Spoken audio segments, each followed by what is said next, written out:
السلام علیکم عزیز طلباء، میرا یہ 18واں لیکچر ہے جماعت پنجم کے لیے اسلامیات کا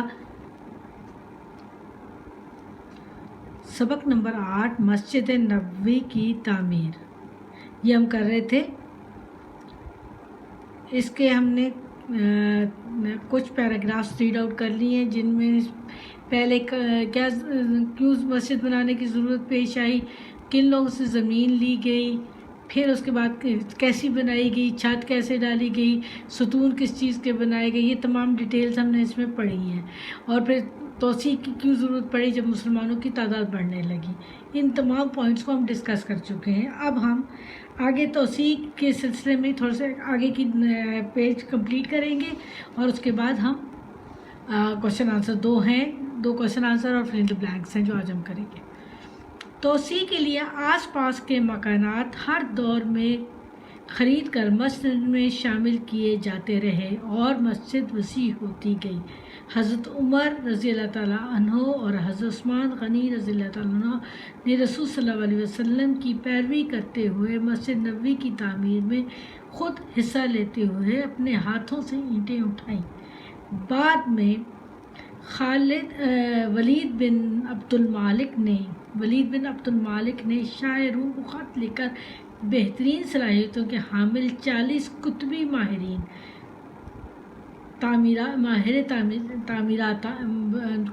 بہترین تعمیرات کرنے والے، بلڈنگز بنانے والے۔ ساتھ ہی شہنشاہ روم نے مالی معاونت بھی کی، یعنی مدد کی، معاونت۔ ترکوں نے بھی دور سلطان عبد المجید عثمانی مسجد کی تعمیر، ایک ترک کا نام لکھا ہوا ہے سلطان عبد المجید عثمانی، ان کے دور میں مسجد کی تعمیر اور تسییر میں حصہ لیا ترکوں نے بھی۔ اور کون تھے وہ؟ عبد المجید ثانی تھے، ترک تھے۔ حضرت عثمان، حضرت عمر رضی اللہ تعالیٰ عنہ دونوں نے بھی مسجد کی تعمیر میں حصہ لیا، حضور صلی اللہ علیہ وسلم کی پیروی کرتے ہوئے۔ پھر اب ولید بن عبد المالک تیسرے بندے جو تھے، جنہوں نے ولید بن عبد المالک، انہوں نے شہنشاہ روم کو خط لکھ کر وہاں سے تعمیر کرنے والے لوگ بلائے، اور شاہ روم نے مالی معاونت بھی کی، مدد کی، ٹھیک ہے۔ ترکوں نے بھی مالی معاونت کی اور بڑھ چڑھ کے حصہ لیا۔ اس زمانے میں قرآن پاک کی آیات خوبصورت خطاطی میں کندہ کروائی گئیں۔ موجودہ دور میں بھی سعودی حکومت نے مزید توسیع و تزئین و آرائش کا کام، سجاوٹ کا کام کیا اور سونے کے کڑے ستونوں میں لگوائے۔ شاہ فیصل کے بعد شاہ خالد نے اس کام کو جاری رکھا۔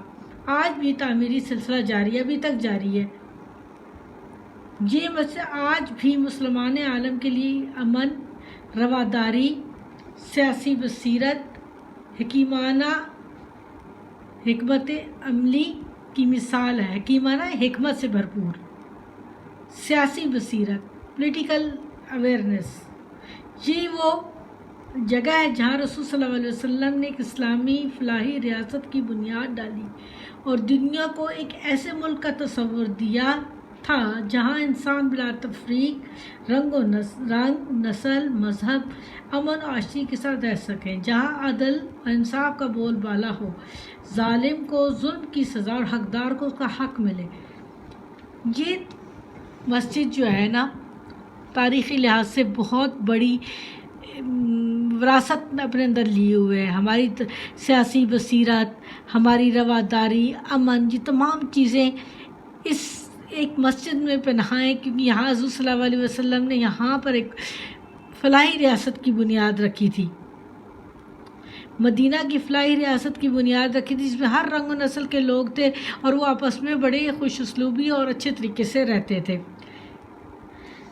اب فل ان دی بلینکس پہلے کر لیتے ہیں، یہ بک پر ہی کرنے ہیں سالو آپ لوگوں نے۔ کوشچن نمبر 10، خالی جگہ پر کریں، نکال لیں سب لوگ بکس۔ نمبر 1، مسجد نبوی کی تعمیر کا سلسلہ ڈیش ربیع الاول مطابق ڈیش میں شروع ہوا۔ یہ جناب ہے 1 ربیع الاول 622